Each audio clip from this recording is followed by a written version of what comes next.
Hello everyone, welcome to all of you. Myself Anju Maurya और हम लोग पढ़ रहे हैं एनिमल फिजियोलॉजी। पिछले लेक्चर्स में हम लोगों ने body fluid and circulation complete कर लिया था। आप वहाँ पे लेक्चर्स सारे देखिएगा, ठीक है।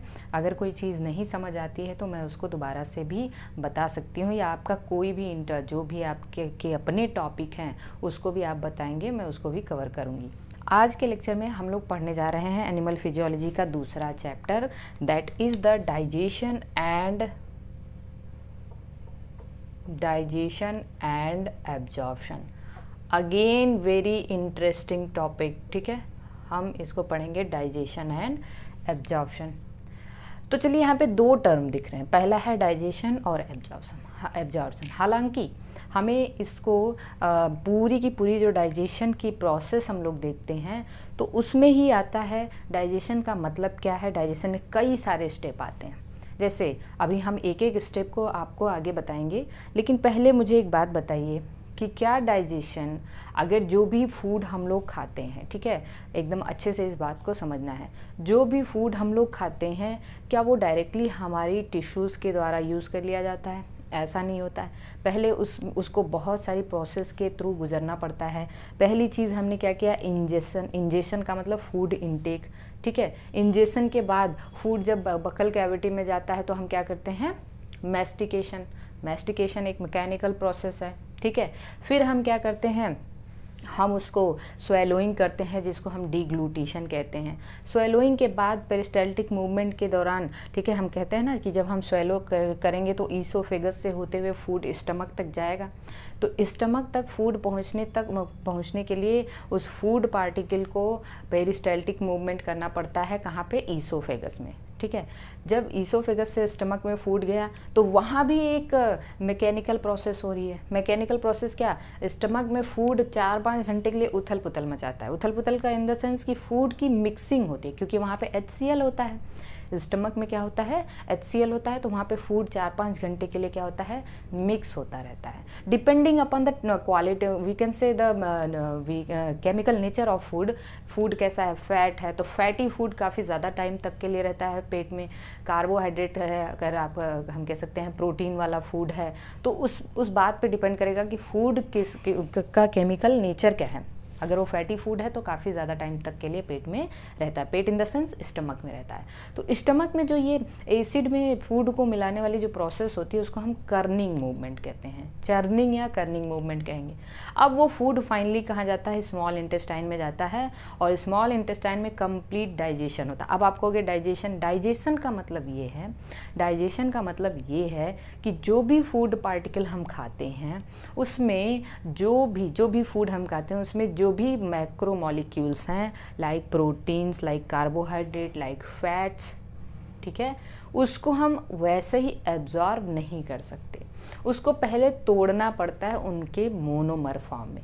मतलब जो लार्जर फूड पार्टिकल्स हैं, like larger macro molecules are going to converted into smaller one, और we can say larger molecules are going to converted into their monomers, okay, then only they can be absorbed, ठीक है, they can be absorbed। कहाँ होता है absorption, कहाँ होता है, small intestine में ही होता है। और एब्जॉर्प्शन का मतलब क्या है कि उनको किस में मिला दिया जाता है, ब्लड में। तो चलिए देखिए, एब्जॉर्ब होने के बाद भी अभी कहानी ख़त्म नहीं हुई है। फूड पार्टिकल जो भी मोनोमर एब्जॉर्ब हुए वो ब्लड में आ गए। ब्लड से कहाँ जाएंगे, आपको पता है, डाइजेशन हमने पढ़ाया था, स्मॉल इंटेस्टाइन, हमने हिपैटिक पोर्टल सिस्टम पढ़ाया है। स्मॉल इंटेस्टाइन में फूड आया और फूड को हिपैटिक पोर्टल वेन, जो भी मोनोमर हैं like glucose, amino acid, fatty acid, glycerol, उसको हिपैटिक पोर्टल वेन कहाँ लेके जाएगा, लीवर तक। लीवर में स्टोर हो जाएगा जो भी एक्सेस मटेरियल होंगे, और फिर वो हार्ट को जाएगा, ठीक है। तो हार्ट से वो बॉडी पार्ट को डिस्ट्रीब्यूट हो जाता है। बॉडी की हर सेल को फूड पार्टिकल या फिर जो भी न्यूट्रिएंट हैं वो डिस्ट्रीब्यूट हो जाते हैं। डिस्ट्रीब्यूशन का काम तो हार्ट ने कर दिया, लेकिन अब क्या होगा, अब अगली प्रोसेस क्या होती है कि उस फूड पार्टिकल का सेल्स के द्वारा एब्जॉर्प्शन कहलाता है, सेल्स के द्वारा यूटिलाइजेशन कहलाता है एसिमिलेशन, ठीक है। तो एसिमिलेशन का मतलब क्या है, जो फूड पार्टिकल कहाँ पे गए, बॉडी सेल्स तक गए और सेल्स उसको यूज़ करेगी, तो इस प्रोसेस को कहते हैं एसिमिलेशन। और लास्ट टर्म आता है इजेशन। इजेशन का मतलब होता है जो अनडाइजेस्टेड फूड होते हैं उनका बॉडी से बाहर आना, उसको हम क्या कहते हैं, इजेशन। तो डाइजेशन, पहली बात ये है कि डाइजेशन का मतलब ये है कि जो लार्जर मॉलिक्यूल्स हैं, लार्जर मॉलिक्यूल्स, और लार्जर मॉलिक्यूल्स का मतलब we can say food particle. अब आप कहोगे लार्जर जो फूड पार्टिकल्स हैं, फूड पार्टिकल्स को किस में कन्वर्ट करना, स्मॉलर में कन्वर्ट करना। किस में करना, स्मॉलर पार्टिकल्स में कन्वर्ट करना, ठीक है। तो लार्जर मॉलिक्यूल्स को, लार्जर फूड पार्टिकल्स को स्मॉलर फूड पार्टिकल्स में कन्वर्ट करना ताकि उनको डाइजेस्ट किया जा सके, ताकि उनको एब्जॉर्ब किया जा सके।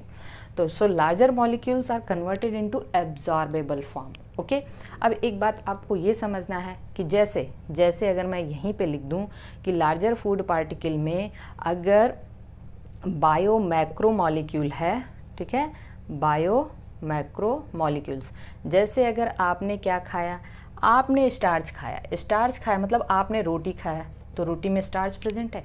क्या वो स्टार्च को आप ऐसे ही एब्जॉर्ब कर पाओगे? नहीं कर पाओगे। स्टार्च को आपको उसके मोनोमर में तोड़ना पड़ेगा। तो स्टार्च टूटेगा तो इसका मोनोमर क्या है, ग्लूकोज है, ठीक है ना। अगर आपने शुगर खाया, सुक्रोज खाया, तो सुक्रोज का मतलब इसी तरीके से सुक्रोज खाया तो आप उसको तोड़ते हो किसमें, ग्लूकोज और फ्रक्टोज में। ओके, समझ में आ रही है बात। स्टार्च खाया मतलब कार्बोहाइड्रेट खाया तो उसको किस में तोड़ा, ग्लूकोज में तोड़ा। अगर आपने प्रोटीन्स खाया, ठीक है, प्रोटीन्स खाया तो उसको किस में तोड़ा, अमाइनो एसिड्स में तोड़ा, अमाइनो एसिड्स में तोड़ना पड़ेगा। अगर आपने फैट्स खाया, ठीक है, तो फैट्स को किस में तोड़ना पड़ता है, फैटी एसिड्स और ग्लिसरॉल में। हमने पढ़ाया हुआ है ये, ठीक है। और अगर आपने न्यूक्लिक एसिड खाया, न्यूक्लिक एसिड जो भी आप फूड ले रहे हैं अगर उसमें न्यूक्लिक एसिड्स है, तो न्यूक्लिक एसिड्स का डाइजेशन के लिए, ठीक है ना, न्यूक्लिक एसिड का डाइजेशन के लिए इसको किस में तोड़ना पड़ता है, न्यूक्लियोटाइड्स में। अब न्यूक्लियोटाइड्स तक ही डाइजेशन ख़त्म नहीं हुआ, न्यूक्लियोटाइड्स के बाद ये किस में टूटेगा, नाइट्रोजनस बेसेस, ठीक है, प्लस शुगर प्लस फॉस्फेट, ठीक है। तो अल्टीमेटली डाइजेशन का मतलब क्या है, उसको उसके सबसे स्मॉलेस्ट फॉर्म में कन्वर्ट कर देना। तो अगर ये है लार्जर मॉलिक्यूल फूड पार्टिकल्स को किस में तोड़ना है, स्मॉलर पार्टिकल्स में। जैसे जो भी फूड आपने खाया जिसमें मैक्रो मॉलिक्यूल अगर प्रेजेंट हैं तो उनके मोनोमर में उनको तोड़ देना, सो दैट कि वो एब्जॉर्ब हो सकें। We can not absorb directly these macromolecule, we can say हम इस मैक्रो मॉलिक्यूल्स को डायरेक्टली एब्जॉर्ब नहीं कर सकते, इसलिए इनको तोड़ना पड़ता है। अब मुझे एक बात बताइए कि डाइजेशन कैसी प्रोसेस दिख रही है आपको, डाइजेशन कैसी प्रोसेस है, ये कैटाबॉलिज्म, कैटाबॉलिक प्रोसेस दिख रही है ना, कैटाबॉलिक प्रोसेस। क्योंकि यहाँ पे लार्जर मॉलिक्यूल्स किस में टूट रहे हैं, स्मॉलर में। अच्छा बताइए, डाइजेशन में डाइजेशन एक मैकेनिकल कैसी प्रोसेस है, this is a mechanical and biochemical process, mechanical and biochemical. अब मैं एक एक करके बताऊंगी कि मैकेनिकल प्रोसेस कौन सा है और बायोकेमिकल प्रोसेस कौन सा है। मैकेनिकल का मतलब जैसे हम फूड को तोड़ रहे हैं, दांत से खा रहे हैं, उसको कुचल रहे हैं, तो मैकेनिकल प्रोसेस है। उसके बाद कुछ कर्निंग मूवमेंट हो रहा है स्टमक में, तो ढेर सारी ऐसी चीज़ें हैं जहाँ पे मैकेनिकल प्रोसेस आती है। बायोकेमिकल का मतलब केमिकल्स की हेल्प से, ठीक है, केमिकल का यहाँ पे हम कह सकते हैं कि जो भी मैक्रो मॉलिक्यूल्स हैं वो किस में टूटते हैं, केमिकल रिएक्शंस हो रही हैं तो बायोकेमिकल है। तो ये this 2 points, catabolic and mechanical process. अब देखिए डाइजेशन के स्टेप्स क्या क्या हैं। डाइजेशन के जो स्टेप्स हैं उसको आपको ये समझना है। सबसे पहली प्रोसेस क्या है, इंजेशन। इंजेशन का मतलब क्या हुआ, इनटेक ऑफ फूड, हमने फूड को लिया, ठीक है, इनटेक ऑफ फूड। अब फूड जब हमने लिया तो फूड कहाँ पे आ जाएगा, ये प्रोसेस कहाँ होती है, माउथ में, ठीक है, माउथ से होती है। फूड कहाँ आ गया, फूड आ गया अब ये इन बक्कल कैविटी। तो बक्कल कैविटी में क्या है, सलाइवा है। तो सलाइवा प्लस फूड को हम लोग क्या कहते हैं, बोलस। क्या कहा जाता है, बोलस। जब फूड को सलाइवा में मिक्स कर लिया जाता है तो उसको हम लोग कहते हैं बोलस। अब इस बोलस को हम लोग निगलते हैं, है ना, तो इसकी क्या होती है, स्वेलोइंग। बोलस की क्या होएगी, स्वेलोइंग होगी, जिसको हम लोग और क्या कहते हैं, डीग्लूटिशन। क्या कहते हैं, डीग्लूटिशन। डीग्लूटिशन का मतलब स्वेलोइंग। स्वेलो होने के बाद बताइए कहाँ आएगा, कहाँ होगा, ये आएगा आपका ईसोफेगस में, ठीक है, ईसोफेगस में। ईसोफेगस में क्या आता है, जब फूड, देखिए ईसोफेगस एक ऐसी ट्यूब होती है और यहाँ पे जब बोलस आएगा ना तो वो जिगजैग मूवमेंट करता है नीचे जाने के लिए। इस मूवमेंट को हम लोग कहते हैं पेरिस्टाल्सिस। तो यहाँ पे क्या होगा, peristalsis of bolus in oesophagus, ठीक है। ईसोफेगस में जो है बोलस का क्या होगा, पेरिस्टाल्टिक मूवमेंट होगा। अब ये कहाँ पे आ गया बताइए मुझे, अब ये बोलस आ गया स्टमक में। तो स्टमक में बोलस प्लस क्या है, स्टमक का एसिडिक पीएच है, जिसको हम लोग किसकी वजह से है, HCl। बोलस प्लस HCl, ठीक है, ये क्या करते हैं, काफ़ी 2-4 घंटे के लिए वहाँ पे इनको मिक्स किया जाता है, ठीक है। तो जब ये मिक्स करते हैं तो इसको हम लोग कहते हैं चर्निंग या कर्निंग। ये कहाँ पे आ गया, इन स्टमक, ठीक है, स्टमक। कर्निंग मूवमेंट, इसको हम कर्निंग मूवमेंट कहते हैं। और मिक्स करने के बाद एक पेस्ट बन जाता है, ठीक है ना। फूड को HCl के साथ या बोलस को HCl के साथ जब मिक्स किया तो एक पेस्ट बन गया। इस पेस्ट को हम लोग कहते हैं काइम। तो एग्जामिनर आपसे पूछता है काइम का फॉर्मेशन कहाँ हुआ, तो काइम कहाँ पे है, इन स्टमक। काइम कहाँ पे है, स्टमक। अब ये काइम कहाँ जाएगा, स्टमक से फूड जो पेस्ट बना हुआ है जिसको हम काइम कहने जा रहे हैं, ये काइम कहाँ जाएगा, स्मॉल इंटेस्टाइन में जाएगा। तो स्मॉल इंटेस्टाइन में गया ये, ठीक है, काइम। स्मॉल इंटेस्टाइन में क्या है, बेसिक पीएच है ना, बेसिक पीएच है। तो हमने कह दिया chyme plus intestinal juice, intestinal juice, ठीक है, और पैनक्रियाटिक जूस, व्हाटएवर, सब कुछ स्मॉल इंटेस्टाइन में आएगा। और ये कैसा जूस है, ये इसका पीएच क्या है, बेसिक पीएच है, 7.8 के आसपास है, जबकि HCl का ये एसिडिक है। अब ये बन जाता है, इसको हम लोग कहते हैं काइल। क्या कहते हैं, काइल। तो काइल कहाँ पे है, in small intestine, in small intestine, ठीक है, ये स्मॉल इंटेस्टाइन में है। और फिर अब इस काइल से, ठीक है, अब इसका पूरा का पूरा डाइजेशन यहाँ पे कंप्लीट हो जाता है, यहाँ पे डाइजेशन कंप्लीट हो जाता है। मतलब स्टार्च है तो वो ग्लूकोज में टूट चुका है, प्रोटीन्स है तो अमाइनो एसिड में टूट चुका है, फैट्स है तो फैटी एसिड ग्लिसरॉल में टूट चुका है, न्यूक्लिक एसिड है तो न्यूक्लियोटाइड्स या फिर we can say nitrogenous bases, pentose sugar और फॉस्फेट में टूट चुका है। अब इसको क्या करना है, digestion is completed here. Now क्या होने जा रहा है, एब्जॉर्प्शन बिगिंस। एब्जॉर्प्शन बिगिंस का मतलब अब जो इंटेस्टाइन में जो माइक्रोविलाई होते हैं उनकी है, क्योंकि वो एब्जॉर्प्शन के सरफेस एरिया को इंक्रीज करते हैं, ठीक है। और फिर जो जो वी कैन से माइक्रोविलाई के नीचे जो ब्लड वेसल्स होते हैं उनमें इनको एब्जॉर्ब कर लिया जाता है। तो इस प्रोसेस को हम लोग कहते हैं एब्जॉर्प्शन। तो काइल में से अब क्या अगली प्रोसेस क्या होने जा रही है, एब्जॉर्प्शन, ठीक है, एब्जॉर्प्शन। एब्जॉर्प्शन कहाँ होने जा रहा है, in small intestine, in small intestine. तो स्मॉल इंटेस्टाइन में एब्जॉर्प्शन होने जा रहा है। एब्जॉर्प्शन के बाद अब बताइए मुझे, जो एब्जॉर्ब्ड फूड मटेरियल हैं ये कहाँ पे आ गया, एब्जॉर्प्शन इन ब्लड। भाई ब्लड में ही तो आया ना ये, एब्जॉर्ब होके ब्लड में आ गया। ब्लड में कहाँ पे आया ये, चलिए मैं आपसे इसको मैं थोड़ा सा मिटा रही हूँ, इस चीज़ को मैं ऐसे बना रही हूँ। यह है इंजेशन, सबसे पहली प्रोसेस थी ना इंजेशन। इंजेशन मतलब इनटेक ऑफ फूड, ठीक है। जब ये ब्लड में आ गया, इंटेस्टाइन में एब्जॉर्प्शन हुआ, एब्जॉर्प्शन से ये किस वेन के द्वारा, इंटेस्टाइन में हुआ ना, इंटेस्टाइन से ये हिपैटिक पोर्टल वेन के द्वारा कहाँ पे गया, लीवर में गया, इन लीवर, ठीक है। और लीवर से फिर ये हिपैटिक पोर्टल वेन है, मैं लिख दे रही हूँ, आप पूरा एकदम एक पिक्चर बनाइए, रटने की कोई ज़रूरत ही नहीं है। इसीलिए मैंने सर्कुलेटरी सिस्टम पहले पढ़ाया था, ठीक है। रीज़न इज़ दिस कि ये चीज़ आपको एकदम अच्छे से समझ में आ जाएगा, ठीक है। In liver. लीवर में जो भाई देखिए हम लोग तो ऐसा है नहीं कि हमारी बॉडी की नीड के हिसाब से खाना खाते हैं, हमें जितना मन किया, कभी बहुत अच्छा बना तो हमने ढेर सारा खा लिया, है कि नहीं। तो हमारी सेल्स को जितनी ज़रूरत है उतना ही चाहिए उसको। हमने ढेर सारा खा लिया तो सारा का सारा उठा के हार्ट को भेज दिया, और हार्ट क्यों अपने ऊपर लोड लेगा, वो सारे सेल्स को पंप कर दिया। लेकिन सेल को तो जितनी ज़रूरत है उतना ही लेगा ना, इसीलिए जो एक्सेस न्यूट्रिएंट्स है उनको लीवर में छोड़ना पड़ता है, ठीक है, उनको लीवर में छोड़ दिया जाता है, ठीक है। तो लीवर में ये आया इंटेस्टाइन से हिपैटिक पोर्टल वेन लीवर, और लीवर से अब ये जाएगा इन हार्ट, किस वेन के द्वारा, हिपैटिक वेन। हिपैटिक वेन के द्वारा कहाँ जाएगा, हार्ट में जाएगा। अब हार्ट से ये अब बताओ आप, हार्ट से ये सिस्टमिक आर्टरीज के द्वारा जाएगा बॉडी टिश्यूज़ को, सिस्टमिक आर्टरीज के द्वारा जाएगा बॉडी टिश्यूज़ को। तो ये चला गया बॉडी टिश्यूज़ को, ठीक है, बॉडी टिश्यू को चला गया न्यूट्रिएंट, और बॉडी टिश्यूज़ ने इसका क्या किया, यूटिलाइजेशन किया। क्या किया, यूटिलाइजेशन, और इसी प्रोसेस को कहते हैं एसिमिलेशन, एसिमिलेशन, ठीक है।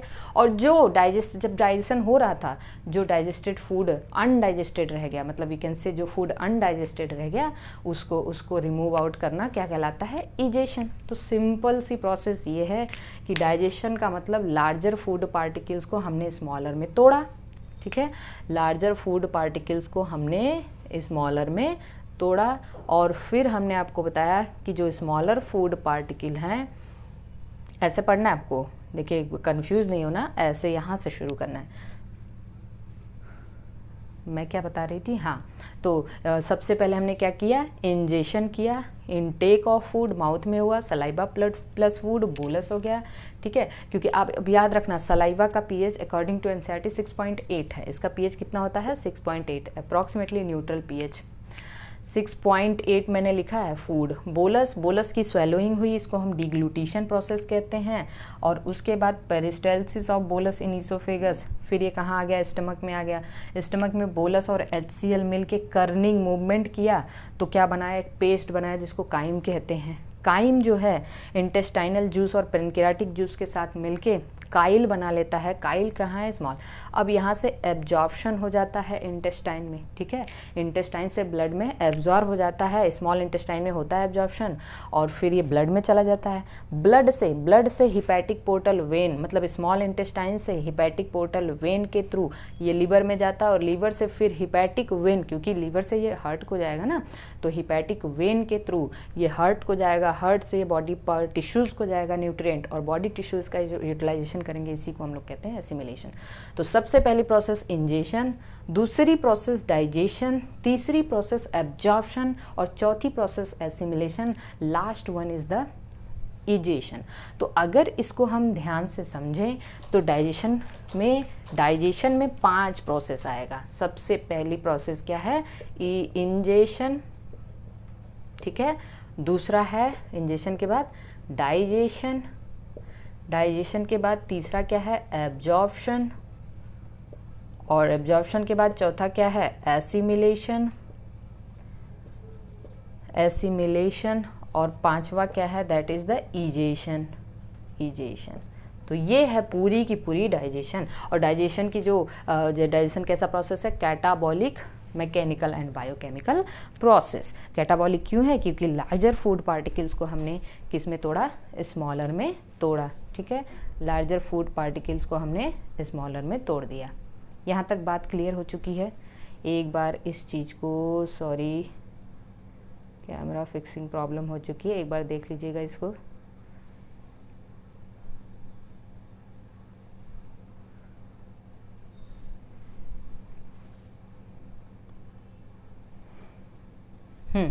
मे बी मैं इसको एक बार से रिपीट कर दे रही हूँ, मे बी कैमरा हिल गया था तो आपको देखने में दिक्कत हुई हो। हमने कहा इंजेशन, ठीक है, ये देखिए यहाँ तक समझ में आया था। ब्लड में एब्जॉर्ब हो जाएगा, हिपैटिक पोर्टल वेन से लीवर में आएगा, लीवर से हार्ट को जाएगा, हार्ट से बॉडी टिश्यू को जाएगा, और टिश्यू अगर उसका यूटिलाइजेशन करते हैं तो इसको हम एसिमिलेशन करते हैं। तो इंजेशन का मतलब इनटेक, डाइजेशन का मतलब लार्जर को स्मॉलर में तोड़ना, और एब्जॉर्प्शन का मतलब जो स्मॉलर फूड पार्टिकल्स हैं, मोनोमर है, उसको ब्लड में एब्जॉर्ब कर लेना, और एसिमिलेशन का मतलब है टिश्यूज़ के द्वारा न्यूट्रिएंट्स का यूज़ करना, और इजेशन का मतलब है अनडाइजेस्टेड फूड को रिमूव आउट करना।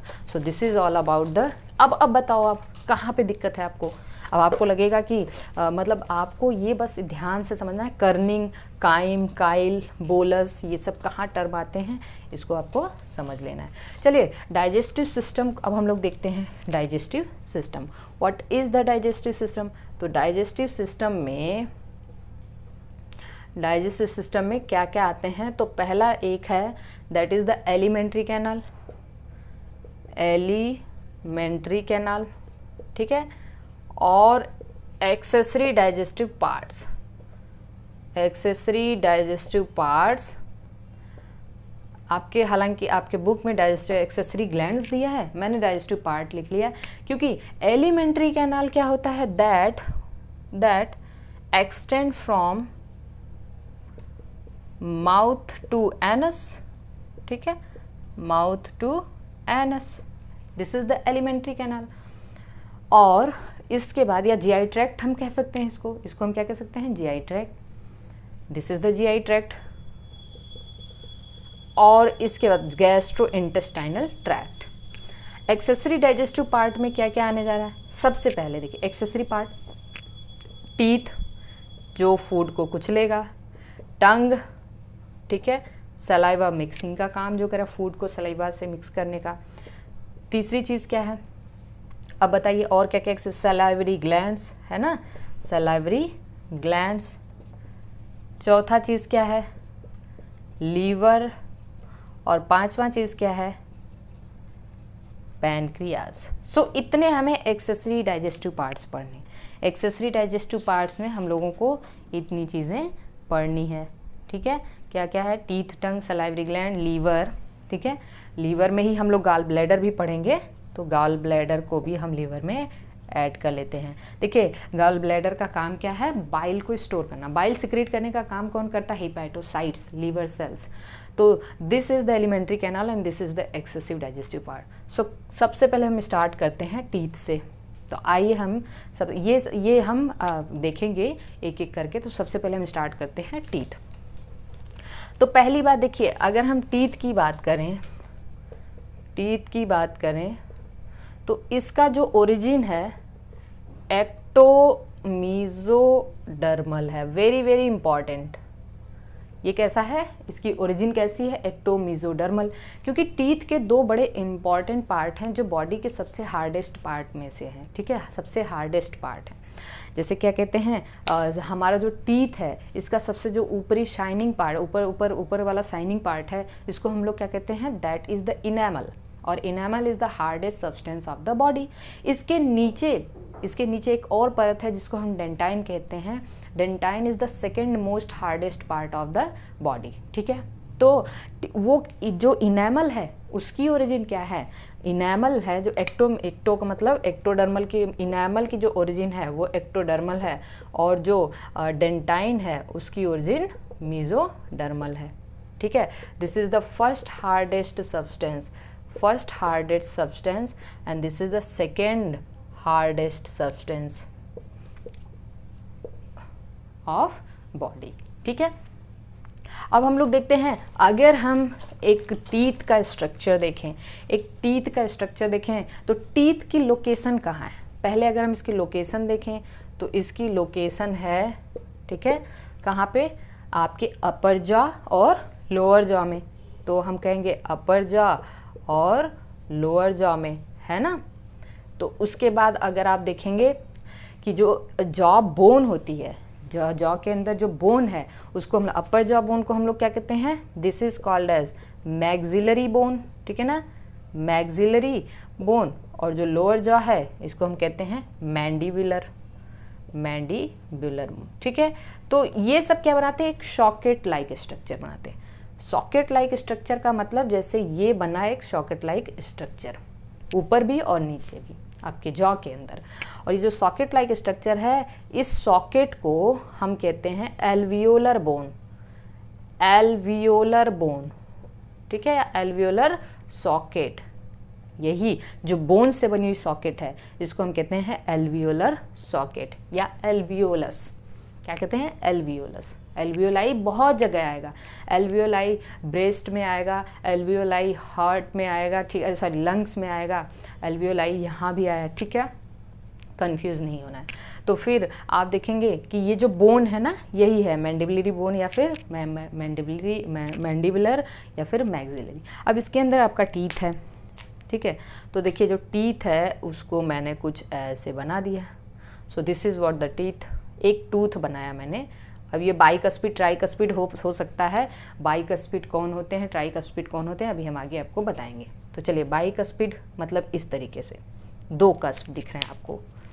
तो अभी आप देखिए यहाँ पे this is what the teeth. अब आपको यहाँ पे 2 पार्ट दिख रहा है ना, एक है एक्सपोज पार्ट, एक्सपोज्ड पार्ट जिसको हम क्राउन कहते हैं। क्या कहते हैं? क्राउन। और एक है जो हमें दिखता नहीं है, जो जॉ के अंदर है, इसको जो इनविजिबल पार्ट है उसको हम रूट कहते हैं। जो इनविजिबल पार्ट, जो धसा हुआ पार्ट है उसको हम रूट कहते हैं। बीच में एक छोटा सा नेक होता है रूट और क्राउन के बीच में, ठीक है, इसको हम नेक कहते हैं। That is surrounded by gums. जो आपके मसूड़े होते हैं वो नेक को सराउंड किए रहते हैं। अब आप टीथ की सबसे ऊपरी जो सबसे चमकीली परत होती है, आप उसी को क्या कहते हैं? आप उसको कहते हैं dentine. This is sorry enamel. क्या कहते हैं? इनेमल। और इनेमल सबसे हार्डेस्ट सब्सटेंस है। इनेमल के नीचे डेंटाइन है और यहाँ पे इसको हम कहते हैं pulp cavity, that is the living part of the teeth. ये क्या है? पल्प कैविटी है। तो अब आप ये मत सोचना कि मैंने ऐसा एनसीईआरटी में है नहीं, मैंने क्यों बता दिया। देखिए, आधी अधूरी चीज़ें नहीं पढ़नी चाहिए। अगर आपको थोड़ा सा जानना है कि टीथ में सबसे 2 पार्ट, आपको एक्सपोज पार्ट को हम लोग क्राउन कहते हैं, और जो इनविजिबल पार्ट है, इनविजिबल पार्ट जो दिखाई नहीं देता, इनविजिबल पार्ट, उसको हम लोग रूट कहते हैं। तो इनविजिबल पार्ट क्या है? रूट है। जो एक्सपोज पार्ट है उसको हम लोगों ने क्राउन नाम दिया। यहाँ तक बात समझ में आ चुकी है? तो expose part is the crown and invisible part is the root. ये है टीथ। अब हम टीथ की ओरिजिन हमने आपको बता दी, एक्टोमीजोडर्मल है। अब देखिए जो टीथ है ना, अगर हम ह्यूमन टीथ की बात करें, ह्यूमन टीथ की बात करें तो ह्यूमन टीथ का जो डेंटल फार्मूला है, तो डेंटल फार्मूला चाइल्ड में कैसा है और एडल्ट में कैसा है? तो एडल्ट में देखिए 2 1 2 3, क्या है? 2 1 2 3। अब ये बताइए आप मुझे, जो 2 1 2 3 है उसमें क्या है? That is the incisor. अब आप कहोगे ये 2 1 2 3 2 1 2 3 इंटू 2, इसका मतलब क्या है? ये जब आप टीथ है ना आपका, ये जब आप ये टीथ बना लेते हो तो मान लीजिए ये लोअर टीथ है ना, लोअर टीथ है और इधर ये क्या है? अपर है। तो एक, चाहे अपर या लोअर का, आप एक ये आधा हिस्सा लेते हो, उसमें जितने टीथ आते हैं उसी का ये फार्मूला है 2 1 2 3, ठीक है। लोअर जॉ, फिर ये अपर जॉ, और इन दोनों का दुगुना, इतना टीथ है ना आपके पास। तो ये जो फार्मूला आप लिखते हो 2 1 2 3 में क्या होता है? Incisor, canine, premolar and molar. Incisor, canine, premolar and molar. तो इस तरीके से आप बता सकते हो कि आपके पास इंसीजर्स कितने हैं, केनाइन कितने हैं, प्रीमोलर कितने हैं और मोलर कितने हैं। तो बताइए मुझे, आपके पास मोलर कितने हैं? दैट इज़ 3 3 कितना हो गया? 6, 12 मोलर हो गया, है कि नहीं? 12 मोलर हो गया। और प्री मोलर कैसे? इस तरीके से आप यहाँ पे निकाल सकते हो, ठीक है। अब बताइए, ये जो चाइल्ड का है, चाइल्ड का 2102 2102। अब देखिए चाइल्ड में एब्सेंट क्या है, चाइल्ड में एब्सेंट क्या है ये आपको बताना है। चाइल्ड में एब्सेंट है ये प्रीमोलर्स एब्सेंट है, प्रीमोलर एब्सेंट है, ठीक है। तो प्रीमोलर 8 प्रीमोलर हो गए, 8 प्रीमोलर हो गए, ठीक है। और उसके बाद यहाँ पे देखिए 8 प्रीमोलर हो गए और थर्ड मोलर एब्सेंट है, थर्ड मोलर एब्सेंट है, जिसको आप विजडम टीथ कहते हो, विजडम टीथ। जो बुद्धि का दांत होता है वो तीसरा मोलार होता है, इसको आप याद रखना, ठीक है। तो 3 मोलर इधर है, 3 मोलर इधर है, 3 मोलर इधर है, 3 12 हो गया। तो सबसे लास्ट वाला, आपके पास कितने विजडम टीथ हैं? अभी अगर नहीं आया तो कोई बात नहीं है। कितने विजडम टीथ होते हैं? 4, क्योंकि थर्ड मोलर विजडम टीथ है। तो थर्ड मोलर कितने हैं? 4 ही तो है ना। आपके पास कितने विजडम टीथ हैं? 4। शायद मैंने पिछली बार 3 बोला होगा, जो भी है, आपके पास 4 विजडम टीथ हैं। थर्ड मोलर, एक इधर, एक इधर, एक इधर, एक इधर, ठीक है। मेरा भी अभी एक नहीं आया है। तो जो प्री मोलर है वो एब्सेंट है और third molar absent. Pre molar कितने एब्सेंट हैं? 8। थर्ड मोलर कितने हैं? 4। मतलब ये 12 दांत बच्चों में बाद में आते हैं, 12 दांत बाद में आते हैं। 20 दांत पहले होते हैं। जो 20 दांत पहले होते हैं उन्हीं को हम कहते हैं डेसिडुअस टीथ या मिल्क टीथ, ठीक है ना। डेसिडुअस टीथ या फिर मिल्क टीथ। तो ये है फॉर्मूला।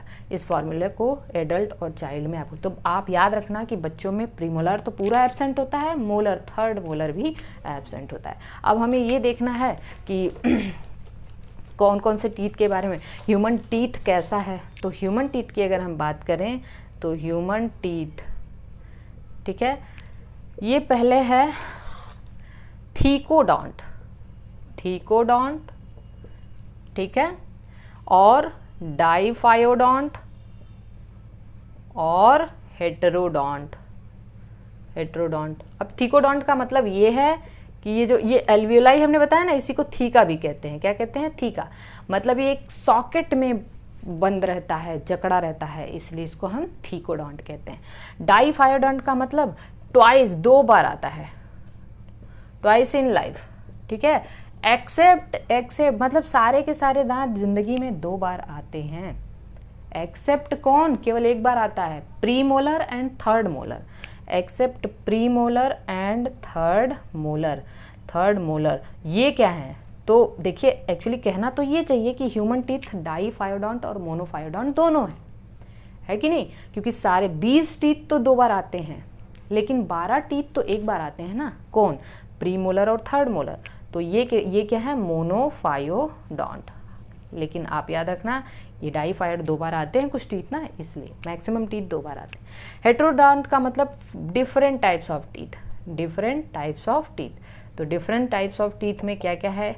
इंसीजर, मतलब इंसीजर हो गया, केनाइन हो गया, प्रीमोलर और मोलर्स। तो इसलिए ये जो थीकोडॉन्ट, डाइफायोडॉन्ट और heterodont. So this is all about the teeth. Teeth की ओरिजिन को आपको पता। हाँ, अब मैं ये नहीं बताने जा रही थी कि डेंटाइन की ओरिजिन किससे हुई, पेरीडोंटल, ओडोंटोब्लास्ट, ठीक है, ये सब मैं नहीं बताने जा रही हूँ, क्योंकि ये सब एग्जाम में आपके नहीं आता है। एग्जाम में तो बस इतना आ जाएगा कि भाई टीथ का फॉर्मूला बता दो और ह्यूमन टीथ कैसा है, ठीक है ना। इतना ही आने जा रहा है। Come to the next, that is the tongue. Okay, tongue के बारे में हम लोग बात करते हैं। टंग अगर इसकी हम बात करें तो ये एक मस्कुलर स्ट्रक्चर है, ठीक है, मस्कुलर स्ट्रक्चर है। और अगर हम बात करें इसका जो एंटीरियर पार्ट है, अब आपका जो टंग का जो एंटीरियर पार्ट है वो आप आपके इससे हम कह सकते हैं जो फ्लोर ऑफ माउथ है, माउथ का जो फ्लोर है उससे अटैच्ड है ना। टंग का एंटीरियर पार्ट माउथ के फ्लोर से अटैच्ड है, उसको हम लोग कहते हैं फ्रेन्यूलम, ठीक है। Anterior part attached with mouth floor, ठीक है, जिसको हम लिंजुअल फ्रेन्यूलम कहते हैं। क्या कहते हैं? फ्रेन्यूलम, ठीक है। इसके बाद टंग का जो पोस्टीरियर पार्ट है, सबसे पोस्टीरियर पार्ट है, that is attached with a bone. Bone और मसल होती है कि नहीं? बोन और मसल का अटैचमेंट आपको पता होना चाहिए। मसल और बोन के बीच में कनेक्शन क्या है? Bone to bone ligament. Muscle to bone, muscle to bone क्या होता है? That is the tendons. तो आपको ये याद रखना चाहिए, पोस्टीरियर पार्ट है, posterior part attached with a bone, और उस बोन का नाम है हायोइड बोन। हम बोन जब स्केलेटल सिस्टम में पढ़ाएंगे तो वहाँ पे हम आपको बताएंगे this bone is hyoid bone and this is the only bone, this is the only bone, hyoid bone is the only bone which is not attached with any bone. Only bone, not attached to any bone, not attached to any bone. ये एक ऐसी bone है जो किसी भी bone से attached नहीं है, तो दिस इज द टंग। अब देखिए टंग पे क्या होता है, कुछ पैपिली प्रेजेंट होते हैं। क्या होते हैं? पैपिली प्रेजेंट होते हैं, जिसको हम कहते हैं लिंजुअल पैपिली। जिसको हम क्या कहते हैं? लिंजुअल पैपिली। और इस लिंजुअल पैपिली में लिंजुअल जो पैपिली होते हैं और दे कंटेन्स टेस्ट बड। क्या होता है? Contains taste bud. तो जो हमारा टेस्ट बड्स है ना, वो टंग पे प्रेजेंट कुछ पैपिली पे प्रेजेंट। तो कितने टाइप के पैपिली है? जैसे मान लीजिए मैंने एक टंग बना दिया, ठीक है, बहुत नुकीली टंग हो गई है। ये देखिए दिस इज़ द टंग, ये मैंने टंग बनाया। हमारे पास तीन टाइप के लिंजुअल पैपिली होते हैं। इस तरीके से अगर आप हर्बीवोर्स में देखोगे तो 4 हैं, कार्निवोर्स में 5 हैं। हमें अभी नहीं पढ़ना है, पहले CPMT वगैरह हुआ करता था तो वहाँ पे हम लोग पढ़ते थे। तो हमारे पास जो टंग है, टंग पे 3 तरीके के पैपिली होते हैं। कुछ होते हैं, कुछ को हम लोग कहते हैं फिलीफॉर्म, जो सबसे ज़्यादा होते हैं। ये क्या होता है? फिलीफॉर्म। होते तो सबसे ज़्यादा हैं, लेकिन यहाँ पे टेस्ट बड नहीं होता है, no taste bud, taste bud यहाँ पे नहीं होता है। और कुछ होते हैं फ्यूजीफॉर्म, ठीक है ना, फ्यूजीफॉर्म। और कुछ होते हैं सबसे लास्ट में, आप अपनी टंग पे देखेंगे तो सबसे लास्ट में बड़े बड़े पैपिली प्रेजेंट दिखाई देंगे गोल गोल से। इसको हम लोग कहते हैं सर्कमवैलेट। ये सबसे बड़े होते हैं और सबसे कम होते हैं, ठीक है। तो this is the largest and minimum. तो ये जो फ्यूजीफॉर्म है और ये है ना, फ्यूजीफॉर्म है, फ्यूजीफॉर्म इस तरीके से होते हैं। तो हम कह सकते हैं जो फ्यूजीफॉर्म है और सर्कमवैलेंट है, उसमें कुछ टेस्ट बड होते हैं। टेस्ट बड क्या है? आपके टंग पे टेस्ट बड आप देखोगे सबसे जो इधर यहाँ पे होता है एंटीरियर पार्ट में, दैट इज़ स्वीट के लिए है, ठीक है। और फिर यहाँ पे आप देखोगे सॉर के लिए है, ओके। और बीच में ऐसे क्या है? सॉल्टी है। और सबसे लास्ट में, बढ़िया है कि सबसे लास्ट में है बीटर के लिए। तो इस तरीके से टेस्ट के बारे में भी आपको पता होना चाहिए। So this is all about the tongue. So tongue क्या है? उसका एंटीरियर पार्ट माउथ के फ्लोर से अटैच्ड होता है, जिसको हम फ्रेन्यूलम कहते हैं। और पोस्टीरियर पार्ट कहाँ अटैच्ड होता है, हमने अभी आपको बताया। Come to the next, that is the salivary glands. Salivary glands, अब आप देखिए सैलिवरी ग्लैंड्स कितना है हमारे पास? 3 पेयर्स है। इसी तरीके से हर्बीवोर्स में 4 पेयर्स और कार्निवोर्स में 5 पेयर्स होते हैं। But we have 3 pairs of salivary glands. कौन कौन सी है? 3 है, ठीक है, 3 है। पहला है पैरोटिड, 1 पेयर, ठीक है। Second is the sub mandibular और सब मैक्सिलरी कहते हो आप इसको, सब मैक्सिलरी भी कहते हो, और थर्ड इज द सब लिंजुअल, सब 1 पेयर हैं, सब 1 पेयर हैं, ठीक है। अब आप ध्यान देना कि जो 3 पेयर्स हैं ये इनकी लोकेशन कहाँ है।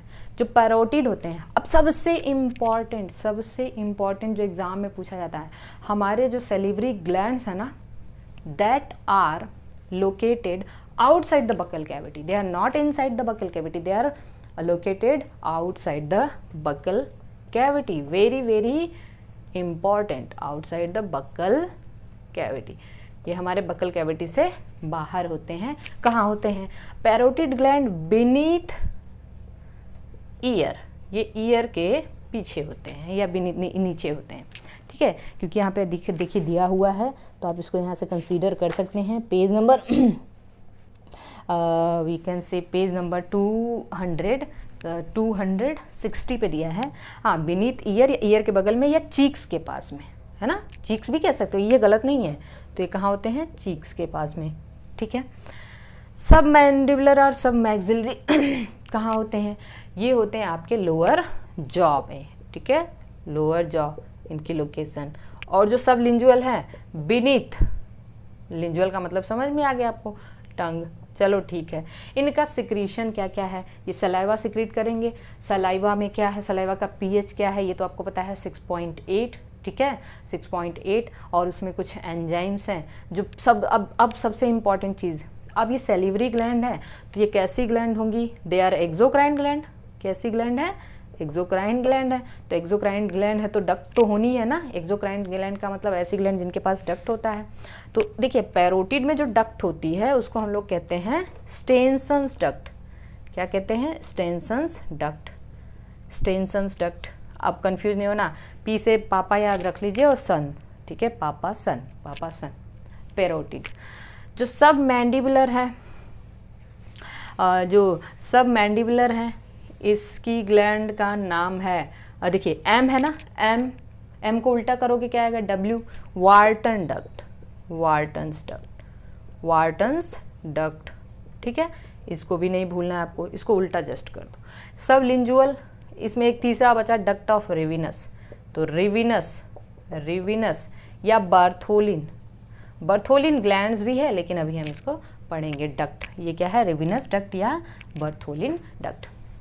तो हाँ, कभी कभी क्या होता है, पैरोटिड ग्लैंड का ही इन्फेक्शन हो जाता है, एक आरएनए वायरस इन्फेक्ट करता है जिसको हम कहते हैं मम्प्स। क्या कहते हैं? Mumps. So mumps is actually the, mumps मतलब गलसुआ, ऐसे फूल जाता है यहाँ पे कान और मुंह के पास। तो पैरोटिड ग्लैंड क्योंकि चीक में होता है, बीनीथ ईयर, कान के नीचे होता है, तो ये फूल जाता है, इसी को हम कहते हैं मम्प्स। मम्प्स कौन, किस, मम्प्स किससे होता है? एक आरएनए वायरस, रूबियोला वायरस ऐसे कुछ करके है, ठीक है। तो mumps are the infection of parotid gland. Okay, तो यहाँ तक बात समझ में आ चुकी है। तो देखिए एनसीईआरटी बहुत सस्ते में निपटा देता है ना, छोटा सा दे दिया है, उतना ही पूछना है एग्जाम में, थोड़ा बहुत डक्ट वगैरह पूछ सकता है या फिर इस जितनी चीज़ें बताई जा रही हैं वहाँ से क्वेश्चन आने के चांसेस हैं। तो 3 पेयर्स हैं। सबसे इम्पॉर्टेंट चीज़ ये याद रखनी है आपको, outside the buccal cavity, duct भी याद रख लीजिए। हाँ, सलाइवा में सबसे, सलाइवा जो भी प्रोड्यूस होता है, डिपेंड्स कि आप खाना कैसा खाते हो, ठीक है, आप कभी मिठाई की दुकान पे खड़े हो या कुछ भी, तो सलाइवा का प्रोडक्शन तो घटता बढ़ता रहता है। और ये कहने का मतलब ये है कि कौन ग्लैंड सबसे ज़्यादा सलाइवा प्रोडक्शन में रोल प्ले करते हैं। सलाइवा जो भी बना उसमें मैक्सिमम कंट्रीब्यूशन किसका होता है? देखिए सब पढ़ने में मैक्सिमम बड़ा कौन आ रहा है? सब मैंडिबुलर, सबसे बड़ा जो लग रहा है वही सबसे ज़्यादा, तो सब मैंडिबुलर, ठीक है, उसके बाद पैरोटिड और उसके बाद सब लिंजुअल। तो सलाइवा प्रोडक्शन में जो रोल है सबसे ज़्यादा ये जो भी सलाइवा बनता है, फिर पैरोटिड और फिर सब लिंजुअल। बात समझ में आ चुकी है यहाँ तक? चलिए, वेरी गुड। तो आज के लिए हम लोग यहीं पे इसको ख़त्म करते हैं। अगले लेक्चर में जो बचे हुए पार्ट हैं लाइक लीवर, पैनक्रियाज, ठीक है, स्टमक, इंटेस्टाइन, ये सारी चीज़ें हम लोग पढ़ेंगे। Thank you.